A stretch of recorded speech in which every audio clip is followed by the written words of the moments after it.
Hello and welcome. And what we're going to be looking at in today's lesson is we're going to be looking at the remainder of the 17 amendments that exist within the United States Constitution. Here's a warm-up. Once again, these are the types of things that you may see on the AP exam. So if you'd like to go through and go through this warm-up, this would be a good time to pause the video to be able to go ahead and analyze the data that exists. So as we talked about in the previous lesson, an amendment is a change to the Constitution. We previously outlined the first 10 amendments, which were known as the Bill of Rights. In addition to the Bill of Rights, 17 other amendments have been passed throughout American history. These additional 17 amendments touch on many important issues that have arisen during the course of American history. So the 12th Amendment. We're going to skip the 11th Amendment because the likelihood that that actually shows up in the AP exam is not very high. So when we look at the 12th Amendment stems from the election of 1800. And the reason why this amendment exists is because a lot of the issues that came up during this election as far as determining who the next president of the United States is going to be. So prior to the passage of the 12th Amendment, what we have is we have a system in which the Electoral College votes for the president twice. And the reason that you do that is because you're trying to also determine who the vice president of the United States is going to be. So when you have this process, whoever comes in first, whoever gets the most amount of presidential votes, they come in first and they get to become president of the United States. Whoever gets the second amount of votes is an individual who becomes the vice president of the United States.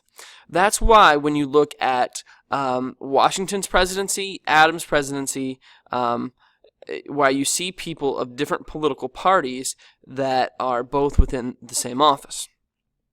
So, as you go through and you look at this, what ends up happening is going into the election of 1800, John Adams is already president.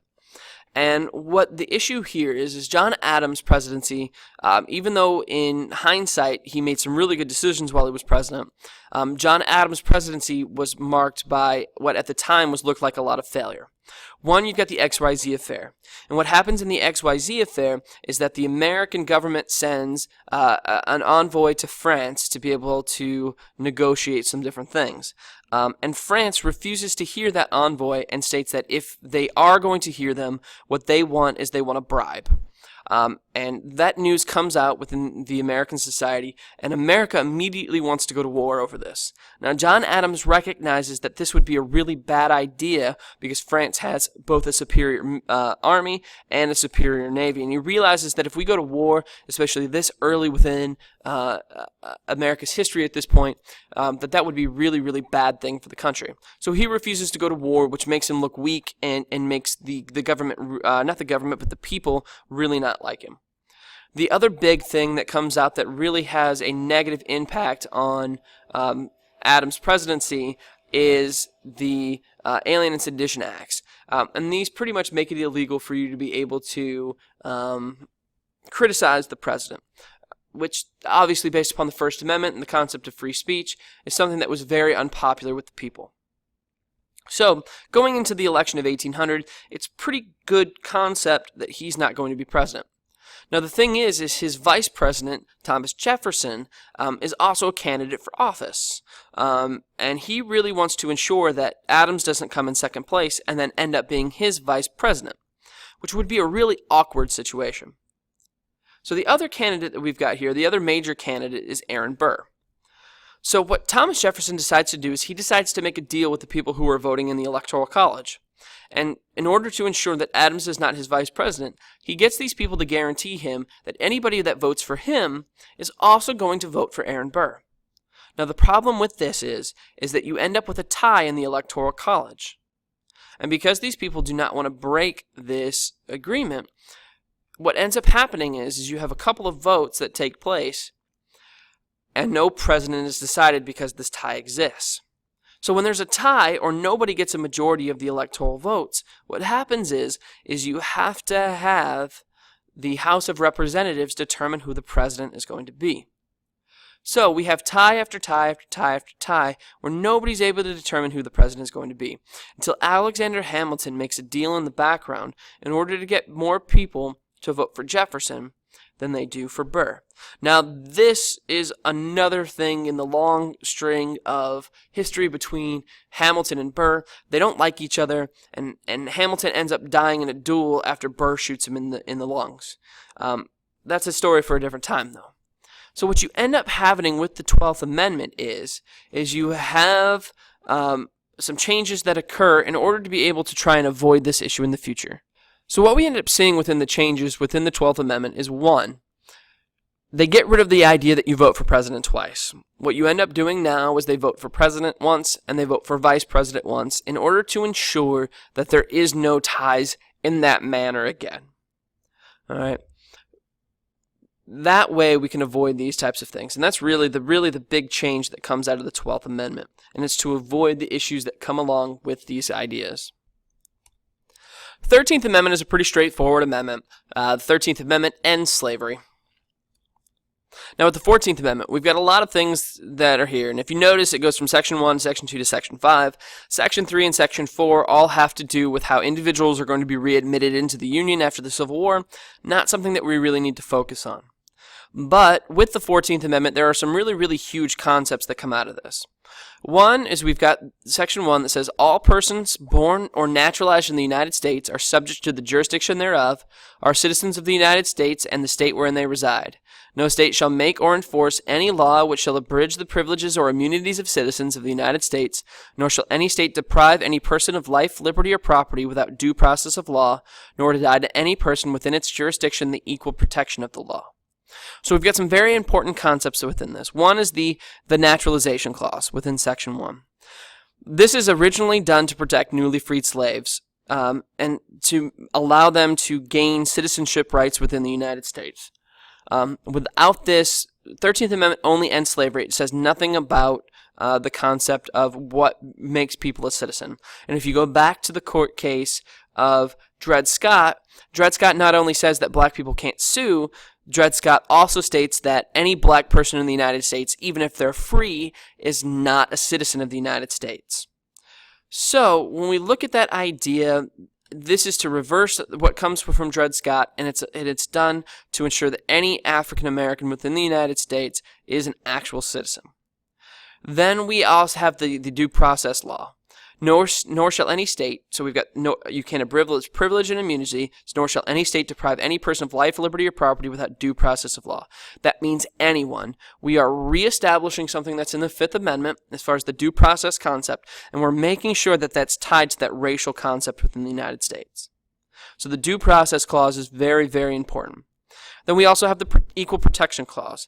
The Equal Protection Clause is super duper important because this is the concept that we have that is used to justify gender equality in the United States. This is what is used to try and justify racial equality in the United States. This is what is used to try and justify gay rights and trans rights and things like that within the United States. So as we go through and we look at these clauses, they are very, very important because they are a basis for a lot of the legal equality that we see within the United States. The second section, what that primarily does is it gets rid of the 3/5 compromise, and it goes through and it talks about who actually has citizenship rights and things like that. Privileges and immunities is the concept that guarantees the right that a citizen in one state will be respected in all other states. So what that means is if I'm in Florida and I go to Georgia, then I'm protected by Georgia's laws. And if I go from Georgia to South Carolina, then I'm also protected by South Carolina's laws. All right. This corresponds to the concept in the 14th Amendment that protects citizens from abuses by state. It isn't until the 14th Amendment is passed and then established through subsequent court cases that all of the rights of the Bill of Rights extend to the state level. So one of the things that we're going to look at later is the idea that not all rights exist, not all rights from the Bill of Rights exist at the state level, because the Bill of Rights only protects people from the federal government trying to take away those rights. It does not protect against the states from trying to get rid of those rights. That is until the passage of the 14th Amendment, and then in the incorporation of those rights through what we refer to as the incorporation doctrine or selective incorporation. Then we get the 15th Amendment. The 15th Amendment states that the right of citizens of the United States to vote shall not be denied or abridged by the United States or by any state on the account of race, color, or previous condition of servitude. So what this does is, even though the 14th Amendment gives citizenship rights, and it should be able to provide African Americans the right to vote, this explicitly states that African Americans have the right to vote in the United States. Then we've got the 16th Amendment, and this is most people's least favorite amendment because this gives the right of the government to be able to directly tax your income, which is why you automatically have money taken out of your account or out of your check in order to pay the government. Then we've got the 17th Amendment. As we talked about earlier in the unit, originally senators were appointed by state legislators. And this was done because the senators are supposed to be representing the state. So the idea is that you have state representatives choose who the senator is because they are a better concept of what the state is and what the state needs. That does change with the 17th Amendment, in which it becomes a process where senators are selected based upon popular vote within the state. The 18th Amendment is the amendment that bans the sale, manufacture, transportation, and anything having to do with alcohol becomes illegal. Then we've got the 19th Amendment. The 19th Amendment states that the rights of citizens of the United States to vote shall not be denied or abridged by the United States or by any state on the account of sex. So the 19th Amendment finally gives women the right to vote within the United States. Then we have the 20th Amendment. The 20th Amendment changes the presidential inauguration date from sometime in March to January 20th on the year after the election has taken place. It also changes when Congress convenes, and that makes it the third day of January. The 21st Amendment repeals the 18th Amendment. So where the 18th Amendment makes it illegal to sell, manufacture, consume, or transport alcohol, the 21st Amendment makes all of those things legal again. Then we've got the 22nd Amendment, which is the Two Terms Amendment. The 22nd Amendment limits the president to having 2 terms. This is the FDR Amendment, because FDR served 3.5 terms before he died while in office. So the 22nd Amendment puts it back to the precedent that had been set by George Washington and makes it to where somebody can only legally serve 2 terms as president.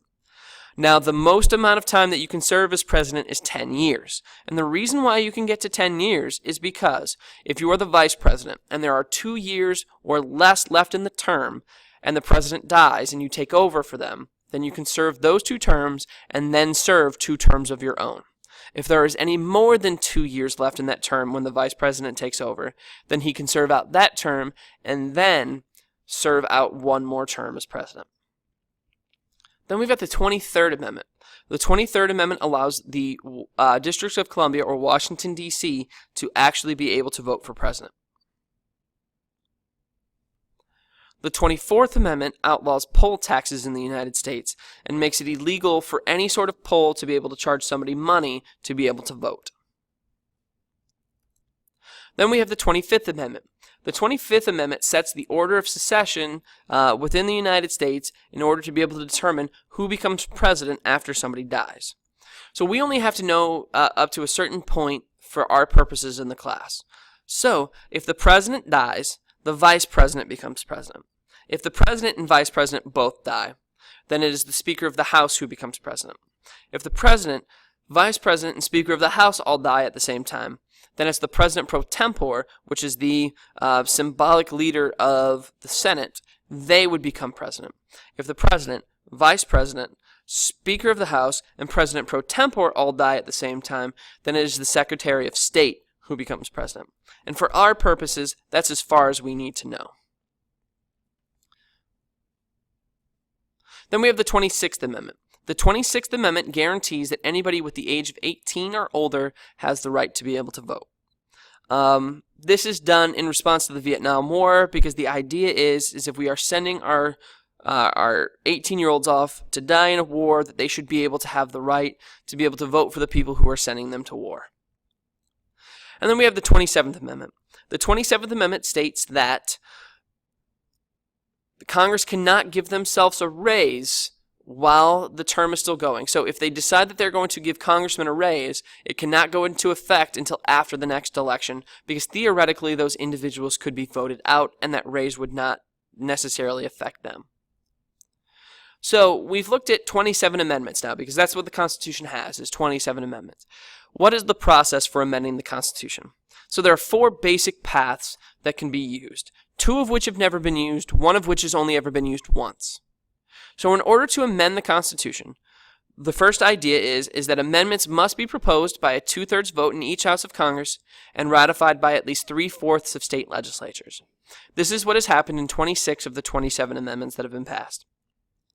The second way an amendment can be passed is amendments may be proposed by 2/3 vote in each House of Congress and ratified by specially called conventions in at least 3/4 of the states.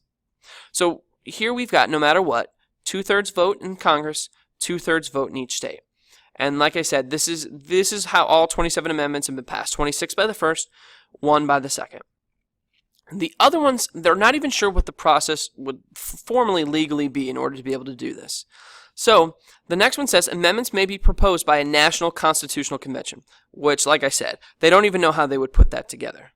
Requested by at least 2/3 of state legislatures, and then ratified by at least 3/4 of the state legislatures after that had taken place.